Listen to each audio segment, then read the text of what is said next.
शेर और आदमी की कहानी बहुत समय पहले की बात है।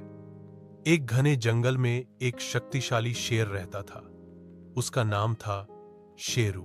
शेरू जंगल का सबसे ताकतवर जानवर था। उसका डर हर किसी पर छाया रहता था। जंगल के सभी जानवर उसकी ताकत से डरते थे और वह किसी को भी अपनी ताकत दिखाकर डराता था। एक दिन एक आदमी जिसका नाम आदित्य था जंगल में आया। आदित्य एक साहसी और समझदार इंसान था। उसने सुना था कि इस जंगल में एक बेहद खतरनाक शेर है जो सभी को डराता है।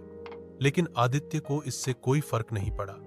उसने सोचा, अगर मैं इस शेर से मिलूं तो शायद मैं उसकी ताकत और डर को समझ सकूं।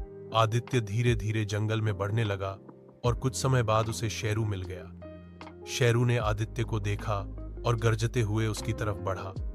आदित्य के दिल की धड़कन तेज हो गई, लेकिन उसने डरने की बजाय साहस जुटाया और शेरू से कहा, तुम जंगल के सबसे शक्तिशाली जानवर हो। तुम्हारी ताकत का कोई मुकाबला नहीं कर सकता। पर क्या तुमने कभी यह सोचा है कि असली ताकत क्या होती है? शेरू ने आदित्य की बात पर ध्यान नहीं दिया और जोर से गरजते हुए बोला, तुम इंसान हो, तुम्हारे पास ताकत नहीं, मैं तुम्हें नष्ट कर सकता हूं। आदित्य ने ठंडे दिमाग से जवाब दिया, तुम अपनी शारीरिक ताकत से डर पैदा करते हो, लेकिन असली ताकत तो इंसान के दिल और दिमाग में होती है।